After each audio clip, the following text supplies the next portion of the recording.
Ladies and gentlemen, boys and girls, singers of all ages, welcome to Fireside Live. Tonight's special guest is piano man Tommy Sklut of Middle C Music with musical guest Dr. Samantha Wood. And now, here's your host, straight from the conservatory, Dr. B, your voice teacher. Thank you very much. Thank you. Welcome to the show tonight. Welcome to Fireside Live. I am here at the electric hearth. It's nice and toasty warm. The weather's warming up and so is the hearth. Tonight, as you just heard, we have the piano guy. I don't know if he calls himself that, but I'll call him that. Tommy Sklut is an amazing musician. He can play piano. He can sing in any style. That's just my opinion. I think it's a fact. He'll be with us. And tonight's musical guest, Dr. Samantha Wood. But you know, speaking of piano music, I know Mozart wrote some piano music. You know, he also had chickens. Did you know that? Did you know he had some chickens? But he had to sell his chickens because they always ran around going, "Bok, bok, bok." I can hear you laughing out in the intranet. You know, there was once this pianist, Mozart didn't do this, but there was once this pianist who would bang his head against the keys like this. He was playing by ear.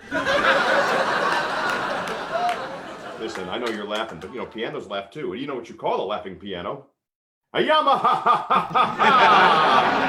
Hey-oh, nice one, eh? You know, these jokes are so bad. I just can't handle them. That's George Friedrich handle, that is. All right. When I started as a young, sure, why not, doctoral student at Michigan State University, I was fortunate enough to teach some very talented students. One of them was a young man who could fly on the piano, sing rock, pop. He could even sing classical. We might ask him about that. And his name is Tommy Sklut. Tommy, are you there? Aha, yes. How are you? Are doing well. Nice to see you tonight. This is awesome. Thanks for having me. Oh, it's my pleasure. It's so good to see you. The beard looks great. Quarantine beard. Quarantine beard. I had to shave a little bit of mine. I had to, you know, that's looking nice. Thank you. Thank you. It's been quite a long time since Michigan State. Those were really amazing years, and it was wonderful to get to know you and now to see how you've grown as a person and a musician. Is just as a teacher, just really cool. Thank you. Really cool to see. So why don't you tell us a little bit about what you do currently? Well, I run a music education company called Middle C Music Education, and it's sister company, Middle C Entertainment. That's where I run all my private piano parties, or if somebody wants to pay me to do their wedding or something like that. But Middle C Music Education is really it's a group of 8 other instructors and myself, and we do music ed classes for a couple different Montessori schools in Metro Detroit. And then before this whole madness erupted, we had 85 individual piano lesson, guitar lesson, violin, voice, all this stuff. So it's really been something really cool that I started building 3 or 4 years ago. And on the side, when I'm not teaching music, I'm the director of entertainment at the local dueling piano bar in Royal Oak called 526 Main Dueling Piano Bar. So I keep incredibly busy. Yeah, it sounds like it. Well, you're incredibly hardworking and you're incredibly gifted. So that keeps you incredibly busy. Yeah. So tell us about, because this is, to me, it's rather, what you do is somewhat unique, and yet it seems somewhat completely logical. Can you tell us about your musical journey? Sure. Well, my mom was a choir teacher for 40 years. And I grew up at after school choir rehearsals or musical rehearsals, and just kind of running around the gym where they would put on performances and helping build the sets and paint things. And just all this musical theater stuff just like seeped into me from a young age, and being on stage was really natural.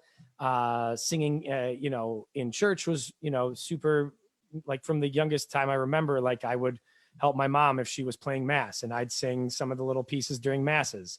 And so I kind of learned at a young age that music was where I wanted to go. I had kind of a transformative moment when I was like 14. I was a swimmer, pretty competitively, and I had some surgery on my left femur, which left me laid up all summer on crutches in a wheelchair. And I'm sitting there teaching myself how to play guitar and playing like Beatles songs on the piano and teaching myself how to play chords. And I'm thinking like, well, what are you going to do with your life? You're going to be a swim coach? You're going to, you're not going to go to the Olympics, dude. Or you could maybe do this music thing, which you really like and you're pretty good at it. And so from that point on, I was like, dude, I'm just going to do music. And I don't really care kind of what else is happening. I want to do as much music as I can, write songs, learn songs, be in the musicals, be in the plays, took voice lessons, was in some, not professional, but like, adult group choirs. There's like, a community chorus that got to do stuff at the opera theater when I was in high school. And so I just took every opportunity to, immerse myself in music. And then when I got to college, I thought, okay, music ed is a pretty obvious choice. And then I found this thing called dueling pianos. And then I thought to myself, all right, do you really see yourself being a music teacher, doing student teaching, and then doing this really awesome thing at night that you really love to do? And I said, I can't see myself doing that. So I dropped the music ed components, just worked on finishing my music degree, which at Michigan State, if you're a music ed major, you get to study with one of the big time professors, and Dr. Bonnick was just coming in as a doctoral student. So they said, well, you can't keep studying with a big time professor if you're not going to be doing music ed or performance. So we'd like to put you with Dr. Bonnick. I said, hey man, whatever you want to do. And that was such a cool, pivotal moment in my life that I really started to unlock my voice because of you, Dr. B, honestly. Oh, man. And like, I came to him and I said, look, I really like doing this dueling piano thing. I know it's not very conventional. And I know people are saying I'm crazy and how are you going to make a living at this? And I said, I'll figure it out because this is fun. And you can make money at this. Obviously 15 years later, I've got, a wife and kids. And yes, I did lead back into music ed, but the things that you taught me, Dr. B, have really transformed the way I use my voice, the way I think about my voice, the ability to sing 4, 5, 6 nights a week for 2 hours, 3 hours, 4 hours a night, and still be able to do it and keep up and not make myself sick and not, I don't think I've ever had to cancel a night because I haven't had a voice. You know what I mean? It's so just the skills you taught me really are paramount and that I use every day. Geez, I'm speechless. I just didn't, just humbled. I really appreciate that. I'm so glad. It's, geez, don't know what to say. Well, I think it's important that people find somebody to study with that they maybe not emulate, that might not be the best word, but somebody that you can connect with on different levels, right? Like you're a baritone bass. Yeah, I'm a baritone. I have a couple of high notes too, which is nice. But you really helped me unlock some of these features of my voice that I wasn't getting with that other voice teacher. Oh, we are right. Well, it was, I think we had a good match. I think we had a good time doing it. And I think that makes all the difference. Agreed. So we sort of struck lightning there, as it were. So you're sort of the dual threat. You got your piano chops and you got your voice chops. How much piano training have you had, and is it equal to, more than the voice training, or like what's? Well, I mean, I took Suzuki piano since I was 3.5, almost 4, all the way through high school. And when I got out of high school, I was proficient enough to test out of a couple of the beginning piano classes. I had to take one, which was just a pain in the butt because he had to get up at 8, and like he's like, all right, this week we're going to do the F scale. I'm like, okay, we can do that. Right. Right. Different fingerings for stuff that came, easily. And And I think what really helped me was the stuff like the music theory, understanding how harmony goes together, learning some voice leading, stuff like that. Okay. And then just understanding the relationship that chords and song structure plays, so that I can comp underneath myself and I can hear, oh, okay, there's your one chord. All right, there's your dominant, there's your subdominant. Okay, that's your minor 6, 2, 5, 1, stuff like that. And then I'll figure out what key they recorded it in. And then I'll say, okay, that's just not going to work for me. Let's bop it down 3 or 4 steps or a half step or whatever. And that's kind of, it's been invaluable for me in terms of just learning music. Or even if someone's like, can you play any classical? I'm like, well, yeah and no. Like I play quasi classical, what was the, like, somebody will be like, play some classical music. And I'll be like, La donna immobile, qua più mal vento, muta d'accento e di pensiero. Like, and that's not, it's the gist of it, right? You know what I mean? Right. You want to hear some Chopin?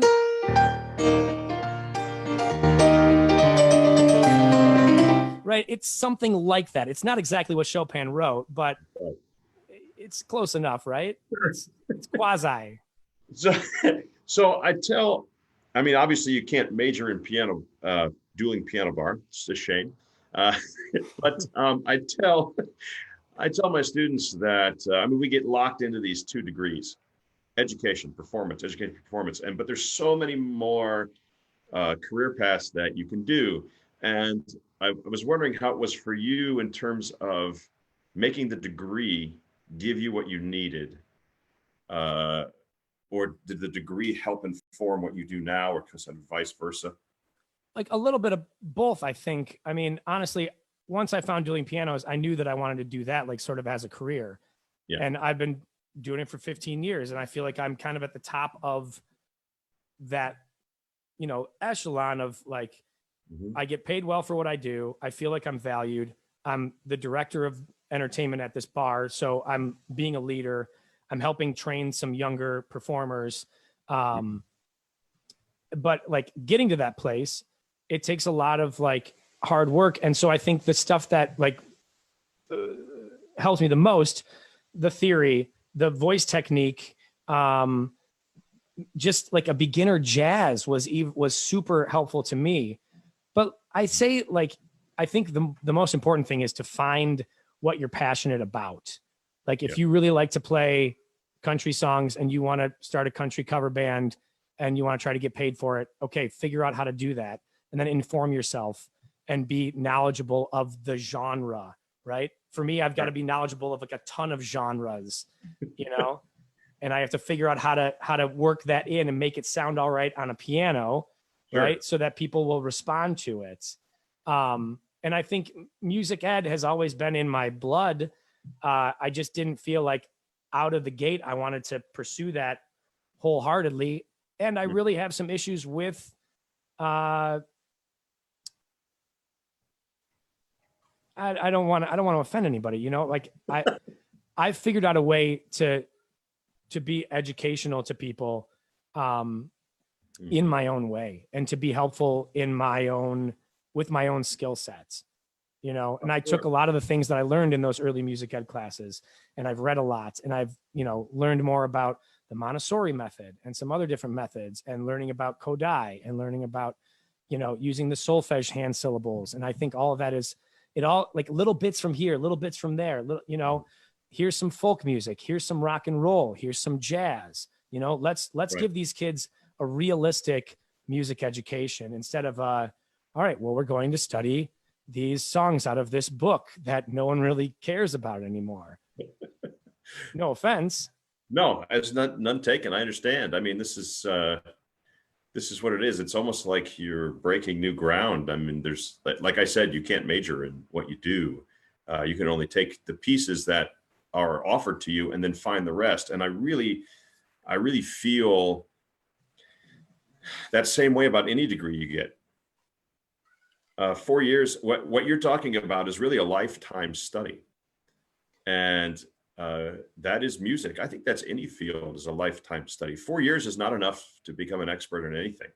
No, So, I think the 20,000 hour rule definitely applies, mhm. you know? And so I've gotten to study a bunch of different types of music and styles of music and know a little bit from each. And don't get me wrong, I love playing classical music and I love listening to classical music. And I think classical music has a ton to inform us about, but I think that if we stop there, that we're doing ourselves a disservice, especially in the education realm.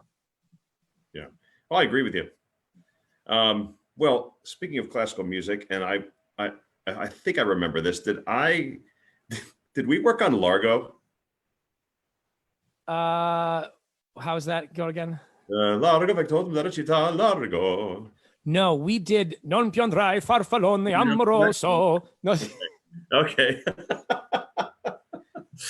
That's great. I think I got a really a good kick out of when you came in for your jury, and everybody sort of knew what you wanted to do, and we sort of felt like maybe this isn't the right place to do it, or maybe how do we help him? And you know, they're good meaning people that are still my mentors today, and I think they were really surprised that like you got him to sing that.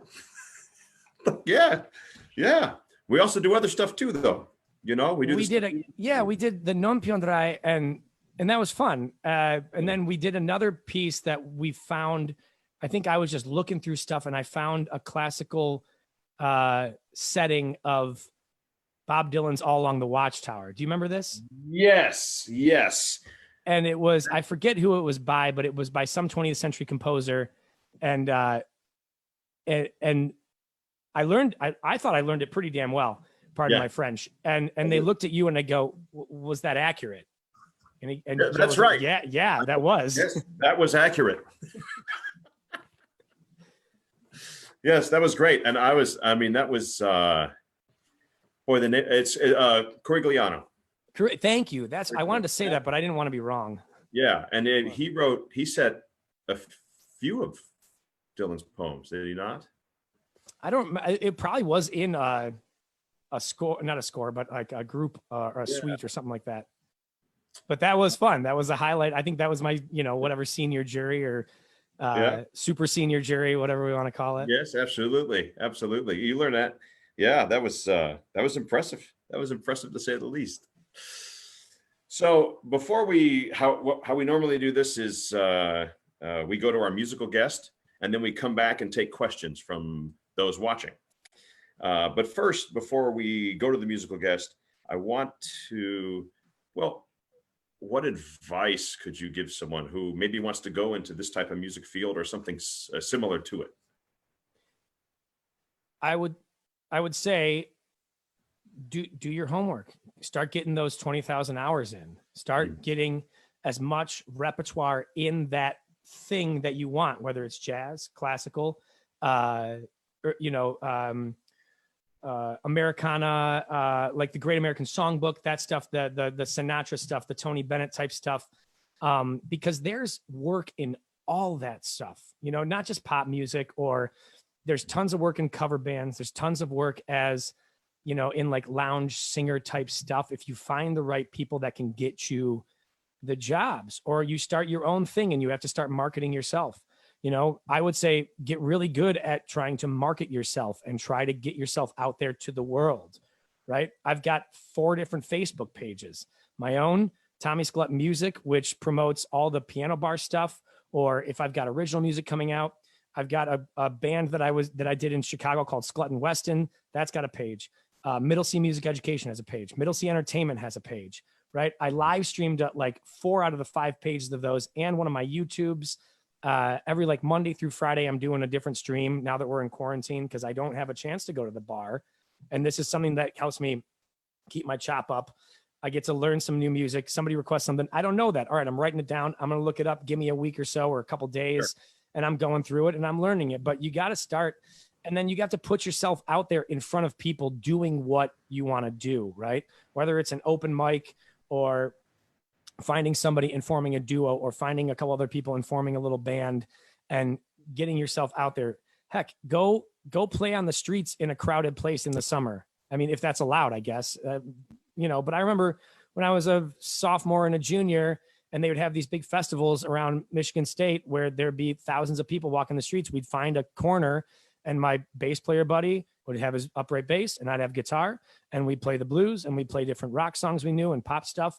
And we just opened the thing, and it's called busking, or you're woodshedding. You're taking the time to just do it over and over and over. Luck is opportunity meeting. What's the word I'm looking for? Preparation. Yeah, preparation and opportunity. So yeah, be prepared and always be professional. Be on time. That's a huge thing. Be on time and be communicative.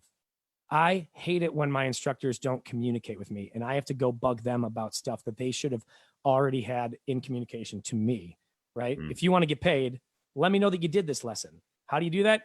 You just edit your calendar and you say done. It's easy. Right. Absolutely. Absolutely. One, just a quick plug, because, why not? Tell us just one more time. You do these nightly shows.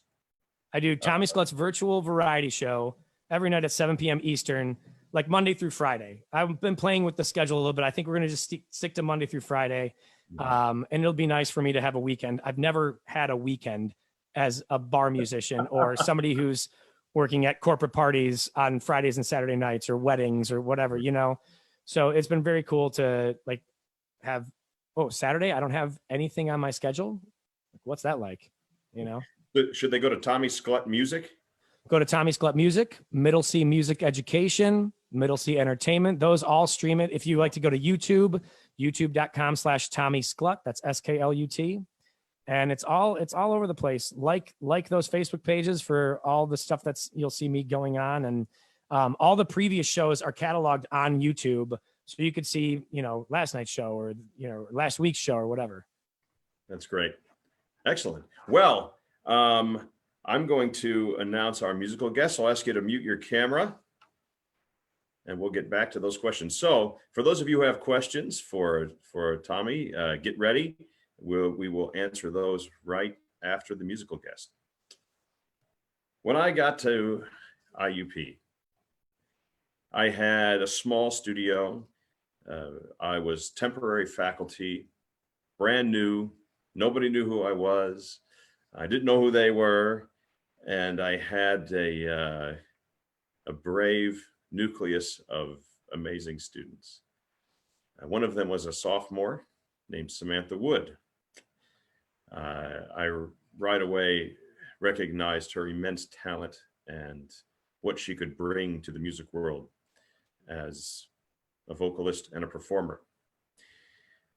She was singing as a mezzo. She is a dramatic soprano, which we started to build towards. She has since gone on to get her doctorate at the University of North Texas. And it is from North Texas that this performance comes from. Now, this is a musical theater belter tune, so not exactly the dramatic soprano stuff, but it goes to show you what we as singers are capable of. So, with the University of North Texas Symphony Orchestra, under the baton of Professor David Itkin, here is Samantha Wood singing The Ladies Who Lunch from Company. As soon as I share my screen correctly.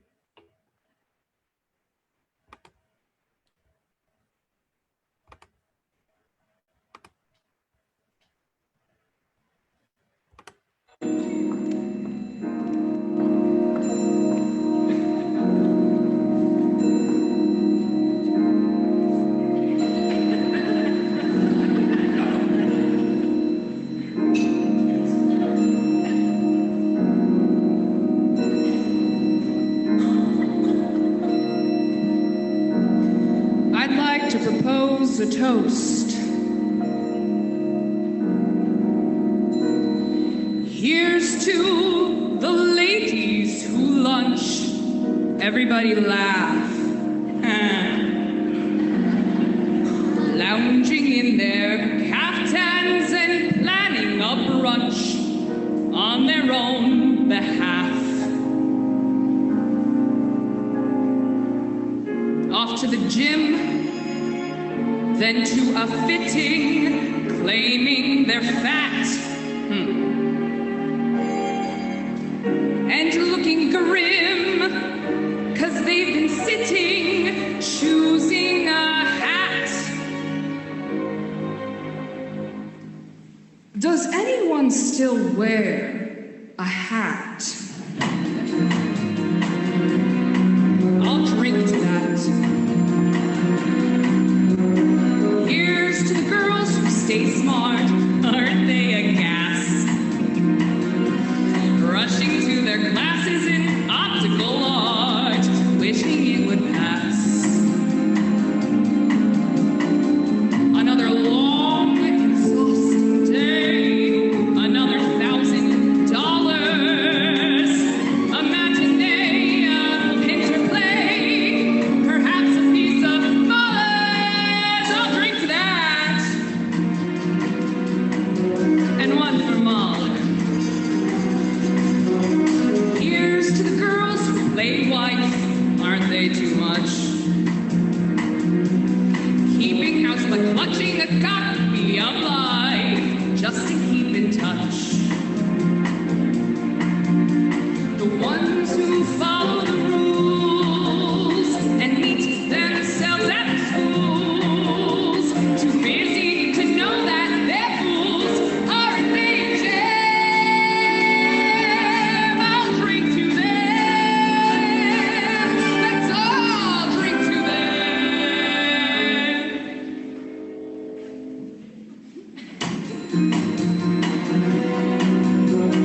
Here's to the girls who just watch, aren't they the best? When they get depressed, it's a bottle of scotch, plus a little jest. Another chance to disapprove, another brilliant singer, another reason not to move, another vodka stinger. I'll drink to that. Here's to the girls on the go, everybody tries. Look into their eyes and you'll see what they know. Everybody dies. A truce to that invincible bunch. The dinosaurs surviving the crunch. Let's hear it for the ladies who lunch. Everybody rise,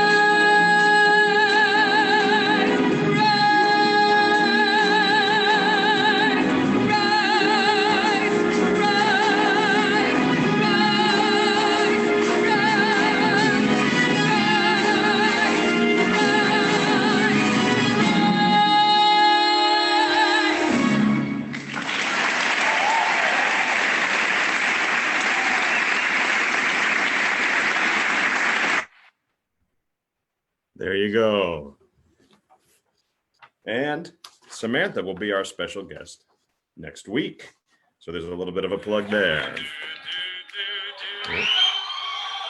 Let's see. I need to turn this off. My name is David Zimmerman. YouTube just keeps on playing. Okay. So, Tommy, you want to jump back on here? Don't know if you guys heard all that, but YouTube just wants to play and play. Great. Now we're going to turn it over to all of you out there. Those of you watching on Zoom, you can go ahead and chime in with your questions. I'm going to keep an eye on Facebook to get any questions there. Great. So what do we got? Who's out there? We got a Go Green comment on Facebook from Debbie Richmond. Go Yes. White. Go White. Let's see. Don't be shy. We got a lot of students on. I'm checking the chat. Oh, come on. Don't be shy. Don't be shy. Uh-oh. I have I've said a it all, question, Joe. Dr. Barr. Oh, there we go. We got one. Okay, this is, I got to introduce you, Derek, because that's Okay. the way I'm going to do it. So this is Derek Proctor. He's a junior music education major. Yeah, so my question would be, I guess, what was your internal battle with yourself succumbing to when you were in college, changing your major to just strictly music and not music ed? What were you thinking? Like, what was the challenge? I couldn't justify putting the work into something that I wasn't like excited to be doing, I guess. Like, yeah, I did think, oh yeah, being a music teacher, it could be great. And I'm sure I'll be really good at that. But the idea of being able to play rock and roll and pop music in a bar and make my living doing that at 19, 20 years old was more alluring than doing the work to become a high school choir teacher. And there's nothing wrong with being a high school choir teacher. And like, that's something that I, aspired to be when I was younger and watched my mom do it. And I've got great friends that are high school choir teachers and band teachers. And I just couldn't see myself putting in the work into something that I wasn't completely enamored with, like I was with the dueling piano bar. Does that make sense, Derek? Yes, that's great. Thank you. And can I just add, if you find yourself as a music education major and you find yourself thinking, is this really fulfilling me the way I think it should be fulfilling me? If you're questioning yourself, then maybe that's not the right path for you. Maybe you need to, find that thing that really lights a fire under your butt that you're like, oh, this is the best. I want to do this every day, And I found that balance personally between, all right, I get to teach some awesome kids during the day, and I'll do a couple music ed classes here, a couple music ed classes there, teach some private lessons after school. And then I get to go to the bar and play for adults, and tell silly, stupid jokes. So I think I've found a nice balance of it at least. But when I was 20, 21, 22, I couldn't see myself being gung-ho about student teaching, wanting to really do the work that needed to be done at that point. Yeah. That was a great response. Thank you. Good question. Thanks for asking, Derek. Now, I know I have some students out there. We actually have there's some Facebook folk that are coming on, that some MSU people, some IUP people. Nice. Go ahead and say hi, write the comments in Facebook. We'll get them over to Tommy.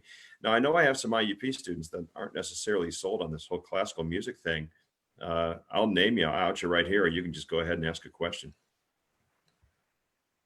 Okay, you got 3 seconds. Haley.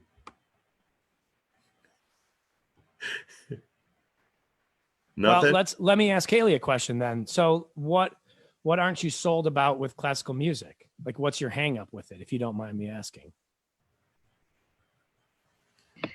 Okay, I knew it was coming. Okay, so okay. Here's the thing. Thank you, Dr. B, for outing me on the stream. You're welcome.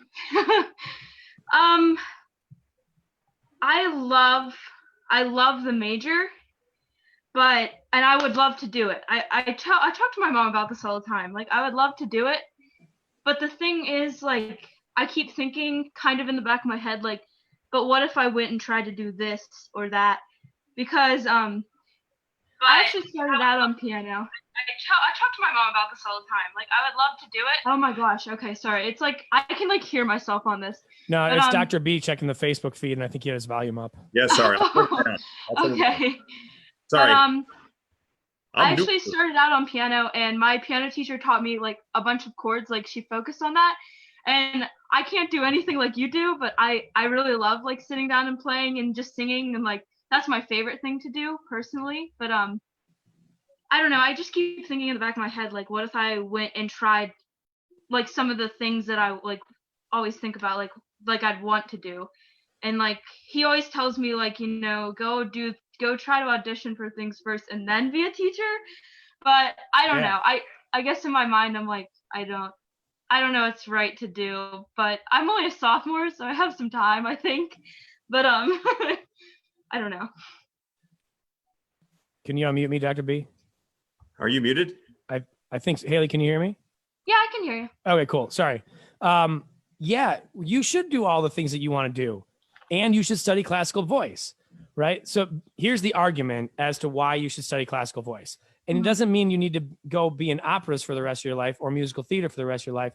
It's the fact that studying classical voice will build your vocal cords in this way that no other style can, right? It'll give you strength and longevity and understanding of your instrument that is more comprehensive than just studying jazz or pop or musical theater.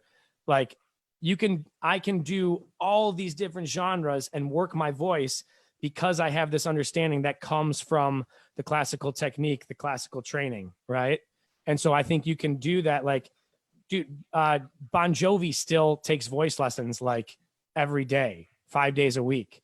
And I'm sure there's a lot of like classical technique that goes in there. Tony Bennett is 90 some years old and still vocalizes every day, probably does like the same set of warm-ups that is probably based in a classical technique. You know what I mean?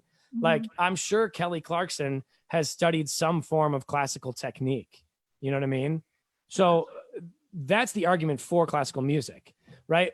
Here was my deal. My deal was like, all right, I want to get this degree. Do I really want to do everything that they're asking me? No, but you got to play ball at some point just to kind of get through the stream, you know? And when you're done doing that turn, go and take your own turn, but then make sure you're going to masterclass and make sure you're going to all your lessons and going to all your classes. You know, don't go out to some open mic till 2 a.m. and then mess up your choir thing the next day. You know what I mean? Like, get the stuff done and then do your other thing too. You know, I mean, that's my advice. I think that's great advice. That is fantastic advice. You can actually, you can pinpoint in Frank Sinatra's career when he took voice lessons. Oh, cool. And he actually published. What about when he stopped drinking whiskey? Yeah. That never happened. No, it never happened. Irrelevant. Yeah. He studied with a man from, I forget his name. It was a former Metropolitan Opera tenor who lived in New Jersey. And they actually published together a vocal pedagogy book. Oh, that'd be cool. You can find. I found it at one point. I don't think I downloaded it. I'm writing that down.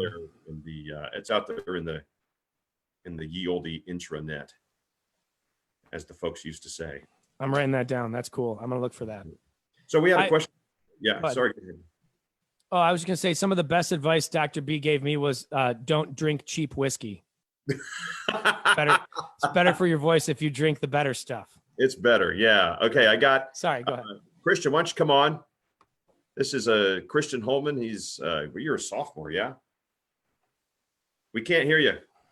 Yes, I'm a sophomore now. Okay. You're on.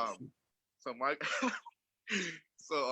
question is, so yes, I'm a music education major with also a doubling performance as well. But I'm also like playing a lot of piano and also like was really interested in, finding different gigs of, jazz and, different like bars, things like that. So how did you manage to like get these gigs and how did you pursue that? Well, in like dueling pianos is already like this existing thing where you go all over the country and there's a dueling piano bar, right? But outside of that, when I wasn't like full time at the piano bar yet, it took me a couple of years to really get full time. Like I would get a day here, a couple days here, a couple days here. Right. And that was good. It got me rolling with it. But I entered I did open mic nights once or twice a week. I did any sort of competition, whether it was like an acoustic guitar competition or like a singer-songwriter thing where, and some of the prizes were, well, if you win first prize, you get a Wednesday night gig or something like that. And you should look for these places that don't have music on Sundays, Mondays, Tuesdays, Wednesdays, usually. Like these nights of the week that are a little bit further back. And those places might be able to afford to throw you $50, $75 for, 2 or 3 hours of music. You're talking $25 an hour as a sophomore. That's not too shabby. You know what I mean? And then you get a repertoire of songs, stuff that really well that you can play and sing from memory. Nobody wants to see you looking out of a book. You know what I mean? Like it's one thing if I really don't know the song and I'm taking a request and I have to look down and find some lyrics for it, I'm still trying to be with the audience so that I'm not stuck in my phone looking at the lyrics the whole time. Does that make sense? And then the other thing is that you want to find a place that's going to be suitable for what you're trying to do, right? If I go into a country bar and I want to play a bunch of rock and roll songs, that they're not going to want to have me. But if I know that this is like, all right, this is usually a country bar. All right, sweet. I've got a ton of country songs I know and that I love to play. Let's do them there, right? I'm not going to go to the jazz place and say like, hey, you mind if I come in and play whatever, pop songs? You know, like look for something and a place that suits your style, that you think you could add to the feel of the room, right? Think about being entertaining. Think about if you're at a bar and you're the musician, the goal that you have as that musician at the bar is to keep people at the bar spending money, drinking, buying more things, right? Eating more, drinking more, staying longer, bringing their friends next time, right? More bar sales equals more time for you down the line. Does that make sense? Yes. Thank you so much. Yeah, man. Good luck. Good stuff. Good question. All right. We got one from Facebook. Right on. Yeah. Do you write your own music? I have written a lot of my own music. Nowadays, I don't do much writing. I've got one EP that's out there that's my own that I did in college. I've got another EP that's out there that I did with my former bandmate and former business partner, John Weston. Our band is called Sklut and Weston, and you can find that stuff on my website. It was fun to write my own music. It was good to have that creative outlet. But I don't have the time to dedicate right now to trying to consistently work on music, right? When I need to use my creative juices now, when I really want to get stuff out of my body, right? It's during these live shows that I'm doing, these streams, or when I'm playing at the bar every weekend, I'm finding different creative ways to engage the audience, to be funny, to try and do something a little different, to try to give them something else. When I was younger, I would have all this creative energy, didn't know what to do with it, and I'd be inspired to write songs. But now it's like, I want to, I want to tinker in the back shed and build a little like customized thing for my, my man cave, or I want to figure out a set of music that's going to fit this kid's need, or here, let's do a set list for tonight's show. And how are these songs going to fit in together? And how can I weave a story through these? How can I make this appropriate to what's going on in the world? How can I tell a story with it? How can I, it's all songwriting to me was getting that creative force in that lane, the songwriting lane. And now I'm using that creative force in the performance lane. Sure. It's unfortunate because I like to write songs. And then on the other hand, I look at some of these songs I wrote when I was in my 20s and I'm like, that's not a bad idea. It needs refinement. Sure. It needs, knowing what I know about songwriting and basically studying how other people write songs. If I had the time, I would go back and revise a lot of that stuff. Do I have the time? Unfortunately, no. Maybe one day. Maybe one day. You never know. When you're older and wiser, right? Absolutely. Well, I noticed you were at your piano.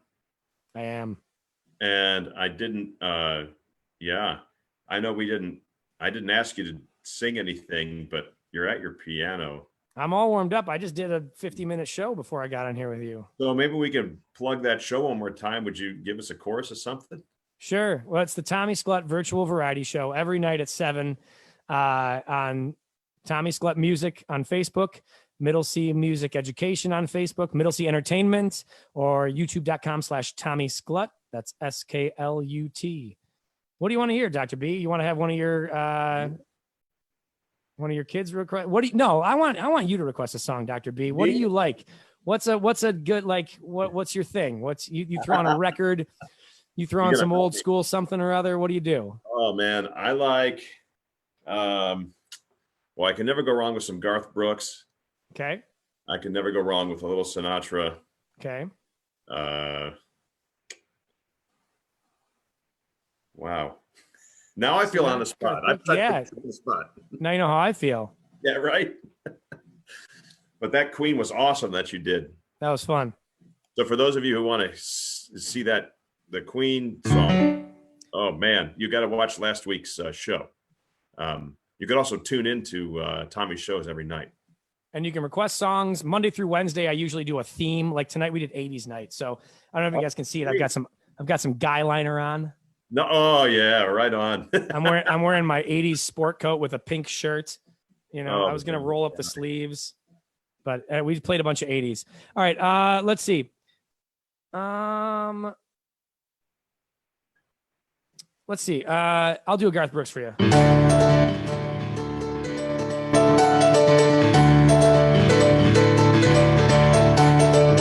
I fell asleep in the arms of a girl from Louisiana. Though I'm out on the highway, my thoughts are still with her. Such a strange combination of a woman and a child. Such a strange situation, stopping every 100 miles, calling Baton Rouge.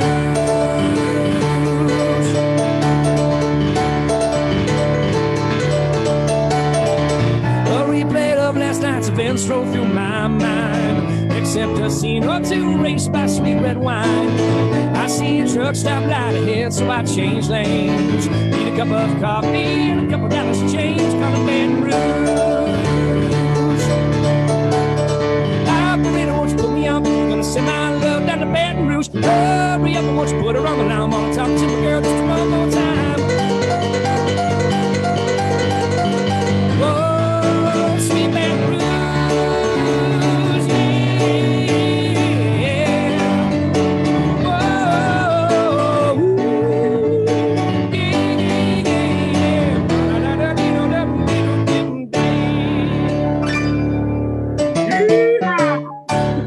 There you go. Very nice. Just a little snippet for you, Dr. B. That was great. That was great. I got to see him in Pittsburgh this past. My good buddy, old college roommate of mine, Paul Zuniga, came up and we went to Heinz Field. That dude is he's an amazing performer. He's got so much energy and he's doing so much good for all of his fans and stuff like that. Just Too crazy true. to hear some stories about the things he did for like just people up in the nosebleeds, crappy seats, tour managers. Somebody comes up and like, hey, would you guys mind coming with me? Yeah, here's front row seats now.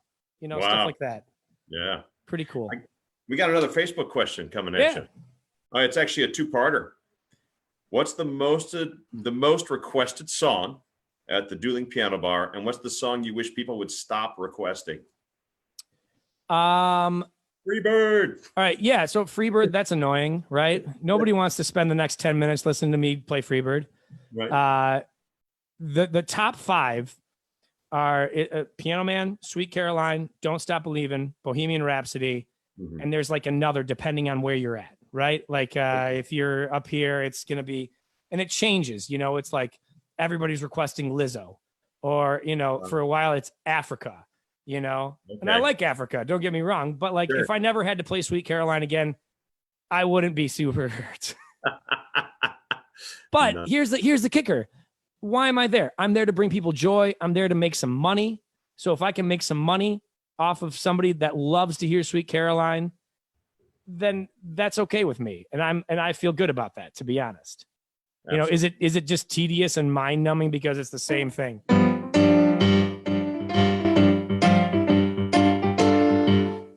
It is what it is. Yeah, everybody likes to sing along to that one. Yeah. But I'm jaded, though. I've only played it a million times, you know? Exactly. Well, you know, that goes with the job, eh? It does. And you got to get over yourself, though. Like, think about it. Like, people want to hear you sing and play, and they're going to give you money to do it. Like, it's not like you got bigger issues if that's your problem. You know what I mean? Like, yes. I'm very lucky. I'm very fortunate. I try not to complain about playing Sweet Caroline, you know, and I make jokes about it, you know, and I make sure that somebody throws a $20 for it, you know? Well, you know, it really is. And maybe this is something I like to talk about, but something we don't hit on too much in music school. And that is, you know, we're so concerned with making art that we forget that we're also entertaining. You know, we're there to help people escape and to show them a good time and make them feel something. And, you know, and people don't care about my personal opinion of what I think of the song. It's their request. They obviously think it's important or meaningful to them, you know? So like get off your own high horse, you know, kind of thing. I agree. And I think that goes with any genre. You get too stuffy, we get too into it, we get too self-absorbed, and we forget to think about those people out there. And I'm sure it's the same way in the classical realm where we have to play we have to do Beethoven's Ninth again. Why do we got to do Messiah every damn Christmas, you know? But some of these people that come and see this thing, they're looking forward to it all year. And they're like, oh, I can't wait. We're going to go see Messiah. It was so good last year. It's going to be so good this year. And I love it when they do this. And my favorite part is this. And that's kind of what's keeping classical music alive, are those people that look forward to seeing that stuff every year and have season tickets for it. And like, you know, do they care if you're doing something like crazy and avant-garde? Maybe, but are they, maybe there's a lot of people that are going to be just moved by hearing Messiah again, hearing Beethoven's Ninth for the millionth time. Well, it was, we had opera singer Renee Fleming on campus a few years ago. Cool. She's an amazing artist. And we had a question and answer session with her, and she said something, and maybe this is part of where we end on. She said, we need to do something, especially with the classical music art form. Any art form that is seemingly on its way out, doesn't seem as popular. We have to stop doing it for ourselves. We have to remember why we're in the business. And we have to get back to the entertainment side, and not to cheapen the art, but to, you know, to uplift people. Yeah, to elevate it and to do something unique and different while keeping that, what is so special and what made it so special in the first place, right? Right. You know, to re-inject it with some energy, with some more life force, with something a little bit newer, with some, you know, let's think about this a little differently. Let's come at it from a different angle, right? Instead of we're going to do it. Here's the notes, play it. We all know we got a forte here. We got a decrescendo here, you know?